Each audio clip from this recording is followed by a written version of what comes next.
حضرت ابی بن کعب رضی اللہ تعالیٰ عنہ قسم کھایا کرتے تھے کہ مجھ سے قسم لے لو کہ شب قدر جو ہے وہ 27ویں کی رات ہے۔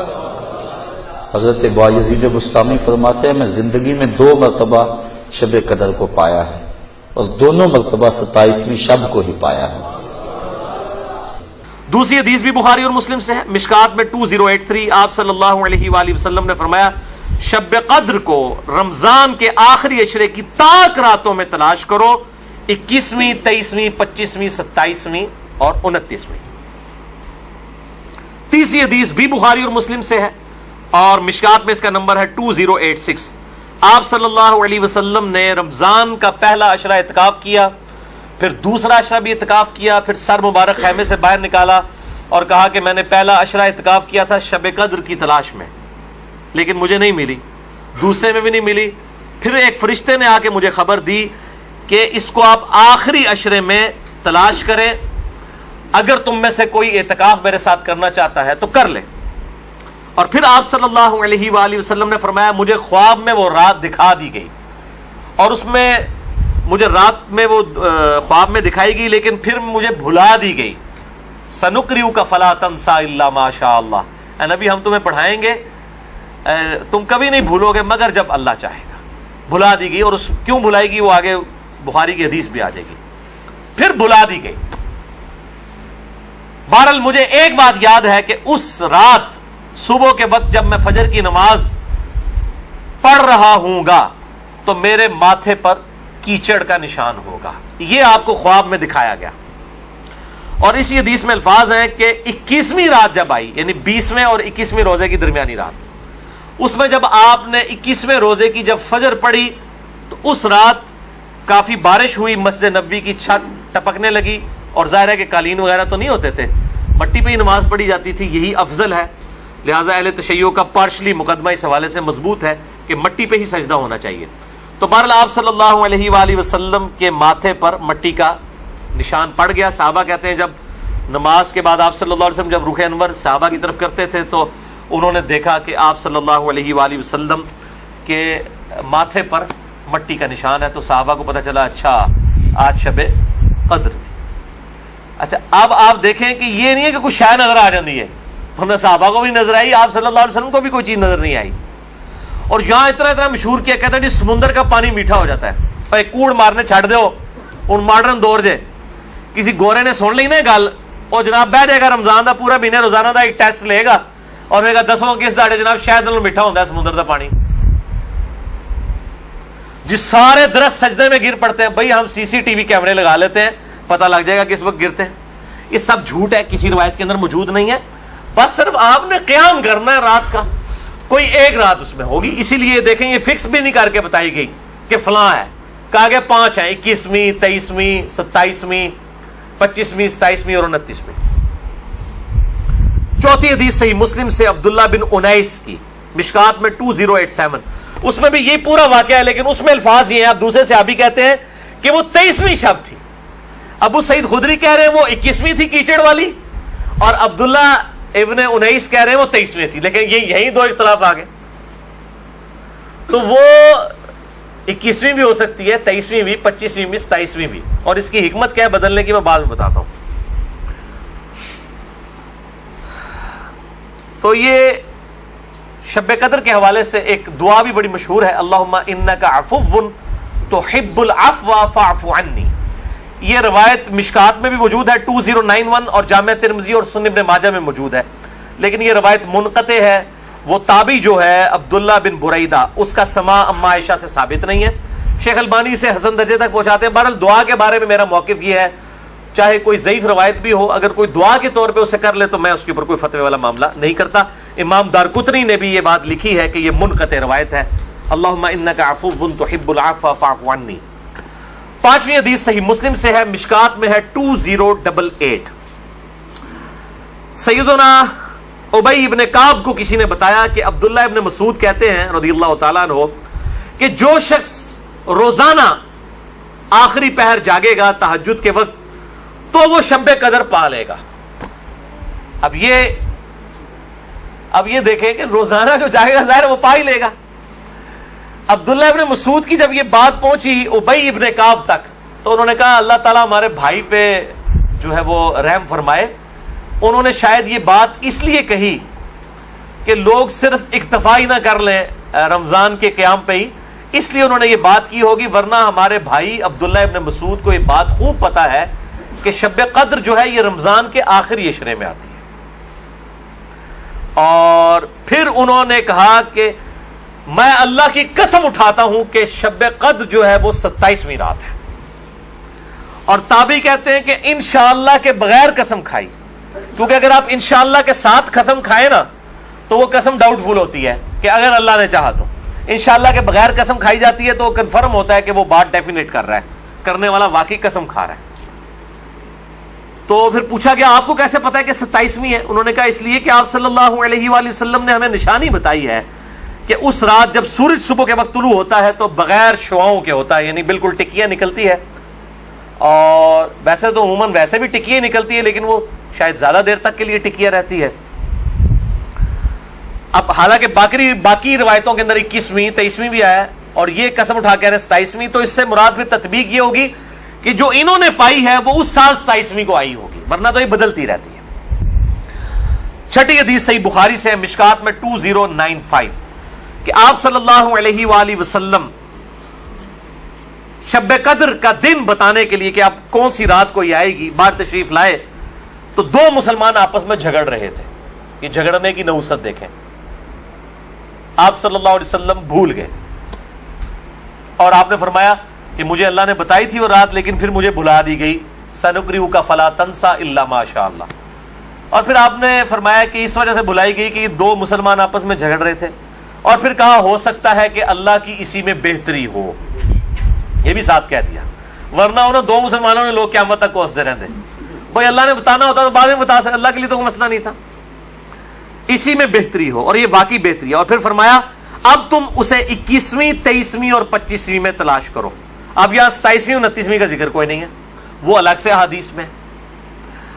تو حکمت یہ ہے بیسیکلی اس کو ڈیفرنٹ کرنے میں تاکہ لوگ یہ پورا عشرہ جو ہے وہ اہتمام کریں.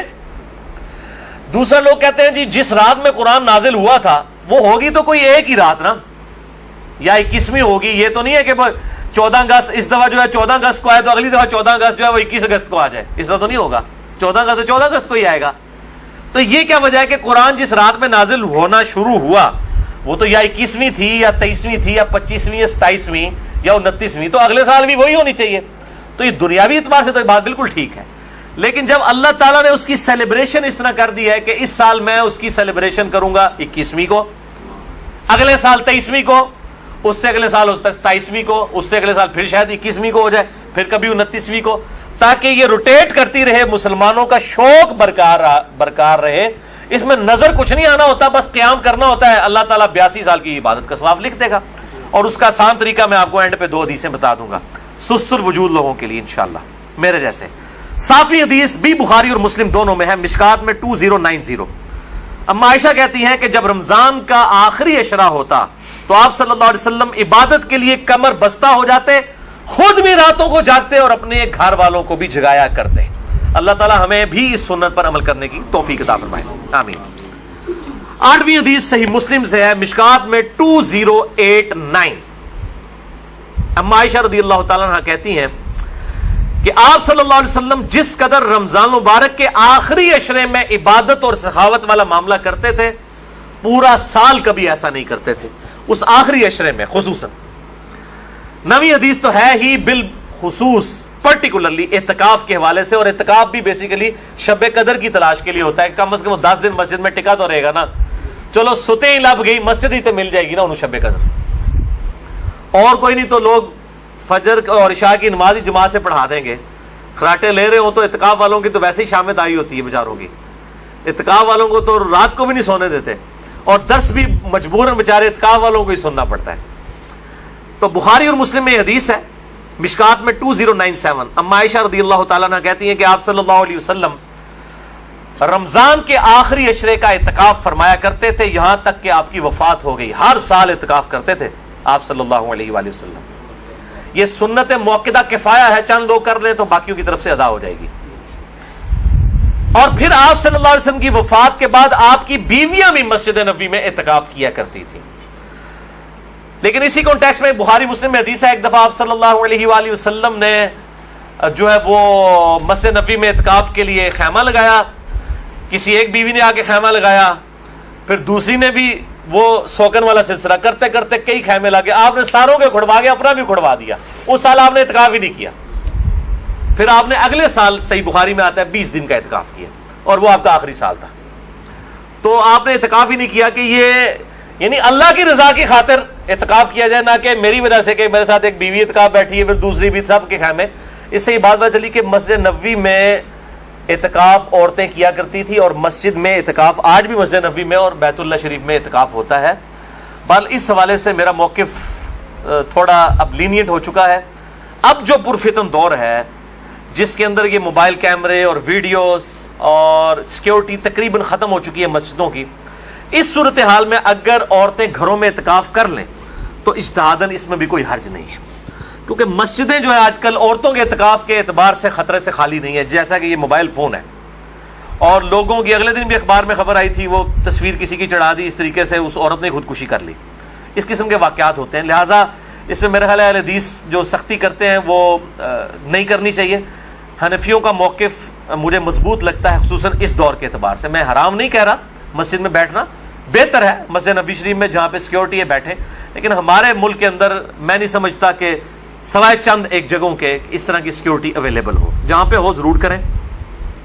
لیکن عورت نفلی روزہ اور اعتکاف اپنے خاوند کی مرضی کے بغیر نہیں کر سکتی, ذرا یہ ذہن میں رکھیے گا.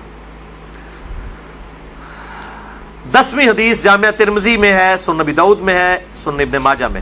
مشکات میں 2102 انس ابن مالک کا بیان ہے کہ آپ صلی اللہ علیہ وسلم رمضان کے آخری 10 دن میں اعتکاف فرمایا کرتے تھے, لیکن ایک سال نہ کر سکے تو اگلے سال 20 دن کا اعتکاف فرمایا. وہ ایک سال وہ بیویوں کی وجہ سے ہی نہیں کیا. اور صحیح بخاری میں 2099 نمبر حدیث ہے کہ جس سال آپ کی وفات ہوئی یہ 20 دن والا اعتکاف آپ صلی اللہ علیہ وآلہ وسلم نے اس سال کیا تھا جس سال آپ کی وفات ہوئی. اور اس بخاری کی حدیث میں الفاظ ہیں کہ اس سال پھر جبرائیل علیہ السلام کے ساتھ 2 دفعہ دورہ قرآن کیا. اور بخاری مسلم میں آتا ہے نا, جو سیدہ فاطمہ کے کان میں ایک بات کہی تھی کہ اس سال میرے ساتھ 2 دفعہ دورہ کیا جبرائیل نے, مجھے لگتا ہے کہ میری موت کا وقت قریب آ چکا ہے. تو وہ رو پڑی, اور پھر ایک اور بات کہی کہ تم جنتی عورتوں کی سردار ہو, تو وہ مسکرا پڑی. تو آپ صلی اللہ علیہ وآلہ وسلم کے ساتھ اس آخری اعتکاف میں 2 دفعہ دورہ قرآن حضرت جبرائیل نے کیا. الحمدللہ. یہ تلک عشرۃ کاملہ 10 پوری ہوئی. اب آخری 2 حدیثیں شارٹ کٹ گفٹ کے طور پر شب قدر کا آسان قیام پانے کے لیے. پہلی حدیث صحیح مسلم سے ہے 1491 اور مشکات میں بھی ہے 630. سیدنا عثمان ابن عفان رضی اللہ تعالیٰ عنہ علیہ السلام کہتے ہیں کہ نبی صلی اللہ علیہ وآلہ وسلم نے فرمایا, جس شخص نے عشاء کی نماز جماعت سے پڑھ لی گویا اس نے آدھی رات کا قیام کیا, اور پھر جس نے فجر کی نماز بھی جماعت سے پڑھ لی گویا اس نے پوری رات کا قیام کیا. اللہ اکبر کبیرہ والحمدللہ کثیرہ وسبحان اللہ بکرۃ واصیلا. اور یار ایسے کر سکتے ہیں نا کہ رمضان کے آخری عشرے میں پورے عشرہ کر لو تو جفت آگدہ بھی رولا بن جاتا ہے چاندی وجہ نہ. پورا رمضان ہی اہتمام کریں, پورا سال ہی اہتمام کریں, فجر اور عشاء جماعت کے ساتھ, اور کوئی رکعت فوت نہ ہو. اگر ایک رکعت بھی فوت ہوگی تو وہ پاکستانی انڈیا بنگلہ دیش والی جماعت ہے. اللہ کے حضور وہ جماعت نہیں لکھی جاتی. جماعت اسی صورت میں ہے کہ آپ کی 4 کی 4 رکعتیں امام کے ساتھ ہو, سلام امام کے ساتھ آپ پھیریں گے. تو یعنی امام کے رکوع میں جانے سے پہلے آپ قیام کی حالت میں اس کے ساتھ مل جائیں سورہ فاتحہ پڑھ کے, تو آپ کو وہ 4 رکعتیں ملیں گی, اور فجر کی 2 رکعتیں اس صورت میں. تو عشاء کی نماز آدھا قیام اور فجر کی بھی, اور رمضان میں تو ویسے ہی اٹھنا ہوتا ہے, بڑا آسان ہے الحمدللہ. دوسری حدیث جامعہ ترمذی میں ہے 806, سنن ابن ماجہ میں 1327, ترمذی میں 806. یہ واحد حدیث ہے آج کے پورے لیکچر میں جو مشکات میں موجود نہیں ہے. میں نے ترمذی اور ابن ماجہ کا نمبر بتا دیا. ابو ذر غفاری رضی اللہ تعالیٰ عنہ کہتے ہیں کہ نبی صلی اللہ علیہ وسلم نے فرمایا, جو شخص امام کے ساتھ قیام اللیل کر لے رمضان میں یہاں تک کہ امام سلام پھیر کر فارغ ہو جائے, یعنی تراویح پڑھانے کے بعد, تو اسے پوری رات کے قیام کا ثواب ملے گا. اگر کوئی اکیلا تراویح پڑھتا ہے اس کے لیے فضیلت نہیں ہے یہ, جو امام کے ساتھ تراویح پڑھ لینا عشاء کے ساتھ ہی، اس کو پوری رات کے قیام کا ثواب مل جائے گا۔ اچھا، یہ جماعت کی جہاں پہ باتیں ہو رہی ہیں یہاں پہ عورتوں کو استثناء حاصل ہے، عورتوں کے لیے واجب نہیں ہے کہ مسجد میں جائیں، چلی جائیں، اگر کر سکتی ہیں تمام ضرور کریں، ان کو گھر میں بھی اللہ تعالیٰ انشاءاللہ تعالیٰ اس حوالے سے ثواب عطا فرما دے گا۔ حضور عورتیں پوچھ رہتی ہیں جی ہم کہاں سے یہ جماعت، ہم یہ آسان طریقہ، تو عورتوں کے لیے پھر اس حوالے سے آسانی ہوگی انشاءاللہ تعالیٰ۔ تو قیام اللیل اور تراویح کے حوالے سے مسئلہ نمبر میرا 20 ہے، وطر کے حوالے سے مسئلہ نمبر 130 ہے، اور آج انشاءاللہ یہ نیو 44 شب قدر شب برات کے حوالے سے ریکارڈڈ ہو گیا اللہ کے فضل سے۔ رمضان کا آلریڈی 53 ہے، لیکن میں انشاءاللہ اگلے 2 ہفتوں میں اسے 2 نشستوں میں ریوائز کر کے ریکارڈ کروا رہا ہوں انشاءاللہ ڈیٹیل کے ساتھ، 53A اور 53B مسئلہ کے عنوان سے انشاءاللہ تعالی۔ اور ان طاق راتوں میں صلاۃ التسبیح کا بھی اہتمام کریں، ڈیٹیل کے لیے مسئلہ نمبر ہے 91 میرا صلاۃ التسبیح کے اوپر، اب وہ آپ ضرور دیکھیں کیونکہ صلاۃ التسبیح بہت بڑی عبادت ہے، تو قیام کرنا ہی ہے۔ اعتکاف والے لوگ ویسے ہی گپے مارتے رہیں اور جناب وہ فیس بک پہ بیٹھے رہیں، اس سے بہتر ہے کہ کم از کم ہر طاق رات میں صلاۃ التسبیح کا اہتمام کریں، جماعت کے ساتھ نہیں، انڈیویجول لیول کے اوپر۔ نفلی نماز جو ہے وہ جماعت کے ساتھ اگر بغیر دعوت کے کبھی کبھار ہو جائے وہ الگ بات ہے، وہ ثابت ہے، بخاری مسلم سے ثابت ہے، لیکن یہ جس طریقے سے اشتہار بازی کی ہوتی ہے کہ فلاں مسجد میں صلاۃ التسبیح کی جماعت اتنے بجے ادا کی جائے گی، یہ چیز ٹھیک نہیں ہے۔ اگر بغیر اعلانیہ ہو، اعتکاف والے بیٹھے ہیں، اچانک ایک بندہ آگے ہوتا ہے، پیچھے لوگ نیت کر لیتے ہیں، اس کا جواز بخاری مسلم سے موجود ہے۔ میں نے اس کے اوپر جو ہے وہ اپنی جو کوسچن آنسر سیشن تھے مسئلہ نمبر 110 ABCDEFGH، اس کے اندر میں نے یہ بیان بھی کیا ہے الحمدللہ۔ اللہ تعالیٰ سے دعا ہے جو حق بات میں نے کہی اللہ تعالیٰ ہمارے دلوں میں راسخ فرمائے، اگر جذبات میں میرے منہ سے کوئی غلط بات نکل گئی تو اللہ تعالیٰ ہمارے دلوں سے معاف کر دے، ہمیں کتاب و سنت کی تعلیمات پر عمل کر کے دوسرے بھائیوں تک پہنچانے کی توفیق عطا فرمائے۔ سبحانک اللہم و بحمدک، اشہد ان لا الہ الا انت، استغفرک و اتوب الیک، وما علینا الا البلاغ المبین۔ جزاکم اللہ خیرا۔